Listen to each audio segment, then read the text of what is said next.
Good evening. This is Professor Rush once again, this time exploring Christianity and the identity of Jesus. Much of what I have to say can be found in the Mushroom and Christian Art and Failed God. Again, excuse the commercial plug. You won't find these books at your family Christian bookstore, and I think they're at the top of the Pope's list of, if you read these, you will go to hell books. I also want to mention that I've been accused of being disrespectful to Judaism, Christianity, and Islam, and I don't deny this. I have no respect for fascist traditions, and if you don't think these are fascist traditions, read Failed God, Fractured Myth in a Fragile World. Both the Catholic Church and Islam were in bed with Hitler and his fascist regime. Judaism? Well, read the Old Testament. With that said, who was Jesus? Was he a real person? Why is Christianity full of so many pagan images and myths? Is there really separation of church and state in the United States? What happened to freedom of religion, or perhaps better stated, freedom from religion?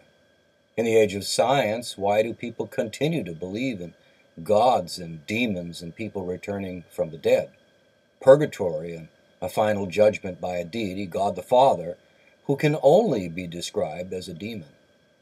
I'll be considering these and other questions in this series of presentations on Christianity. So, who was Jesus? No one's been able to discover who he really was.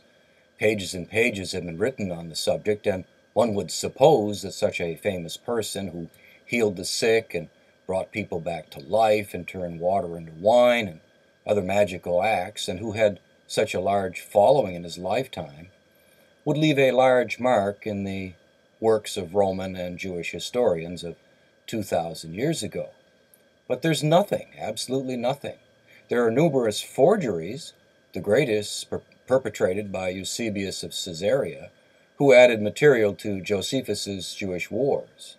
We know statements about Jesus are a forgery because these statements, these additions, are lacking in earlier editions of Josephus's work, before Eusebius was commissioned to do his job. Now, one would think that the biblical historians would see this lack of evidence, as well as the forgeries, as red flags, but no. They continue to insist that he really existed and did magical things. This is political correctness and academic fraud at its best. Continuing with this theme, to tell the truth could result in academics losing their academic standing through efforts of the Catholic Church and other political groups who have a vested interest in maintaining this storyline for economic and political reasons. The fact that Jesus as a living, breathing human being is so invisible is exactly what led to him being forged into history. Moreover, it isn't up to me, as some priests have suggested, to prove that Jesus didn't exist. It is the Catholic Church that says he did, and it's up to them to prove it. But they can't. There's over 1,200 years of church history constructed by misdirected and undoubtedly drugged-up priests that cannot be verified. From 100 of the current era to approximately 1,300 of the current era, there are few scholars outside of the church to challenge church history. And of course, to do so could be a death sentence. Recall what happened to free thinkers and scientists like Galileo when they dared challenge church teachings. This tells you a great deal if you're open to the truth. The fact is this: Jesus was an experience obtained through the use of powerful, mind-altering substances. Jesus is none other than the teacher of righteousness, as discovered by John Allegro while analyzing portions of the Dead Sea Scrolls given to him to translate during the 1950s. Allegro was the first to publish his translations, and it took a court order for the translations of other Jewish and Christian scholars to be released. Why is this? Obviously, they saw the scrolls contradicted their beloved traditions of Judaism and Christianity if they became public knowledge. Before I get started with this, I need to emphasize the belief in gods and demons promoted by Judaism, Christianity, and Islam leads to mental instability, that is, schizophrenia, and possible death, as evidenced by the witch hunts of only a few hundred years ago. The Catholic Church promoted this cultural psychosis with Pope Innocent VIII commissioning an official book for witch hunters called Malleus Maleficarum, or Hammer of the Witches. The Malleus Maleficarum was concocted by two priests, Heinrich Kramer and James Springer, who were obviously mentally challenged. Apologists for the Church say it was simply the superstition of the day. The problem with this is that the Pope claims to be in touch with God and infallible. But the witch hunts bring us back to politics and economics. That is, the Church's need to get rid of competition, as there can only be one celestial truth, and pagan worship had to be either eliminated or absorbed. Even today, the Pope is said to be infallible as he walks around blessing ignorant and gullible people. The larger problem with this is that the Pope has a great deal of political power, which I suppose isn't too unusual, seeing the number of insane people who claim to have authority over large numbers of people in the world today. One has only to look at the current top government officials in the United States to see insanity at work. But the danger of believing in gods and demons goes way, way beyond the Catholic Church, although they are responsible for touching off this form of cultural insanity. Recall Jonestown and the deaths of all those true believers. Also recall Waco and Heaven's Gate, as well as the more recent El Dorado and the sexual perversion going on with that Christian cult.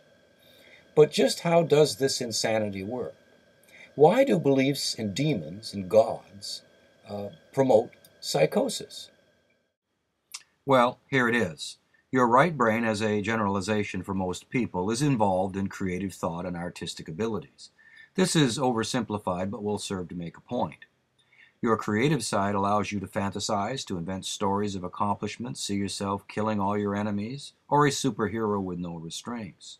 This creative side also allows you to believe in deities and demons, the boogeyman under the bed and the pot of gold at the end of the rainbow. Your right brain is activated when you step into a mosque, temple, or church, as you are overwhelmed with sighs and presence of others, perhaps incense, music, chanting, and of course the irrational story presented from the pulpit. People whisper and you're led through ritual processes and procedures. You're prompted by the priest or minister to consider the magical abilities of the deity, that Jesus, for example, came back to life and did other magical things. And then there are the visual props, the holy font, the magical garb worn by the priests in the Catholic Church, the holy water, and of course all the people present, so it must be true, and so on, all designed to appeal to the right brain, while the left brain, the rational side, is left at the front door.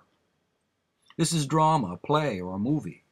The difference is, however, when most patrons leave the movie theater, they know that they've been entertained and that what they were exposed to was fantasy, or a construction by creative movie makers. Sometimes what is presented is in some respects a representation of real-life events.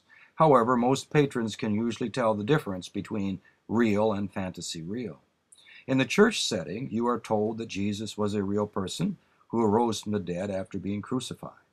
In the Jewish temple, you are told that Moses was a real person, and the Exodus was a real event. In the mosque, the idea is that Allah is a real entity that will punish all those who do not follow his rules and regulations.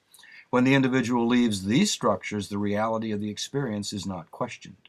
But at the same time, the individual has to enter the real world where suffering is real and God does not protect, where punishment comes from real people or life's challenges, where scientists have put people on the moon and sent probes into deep space, where no God is to be found.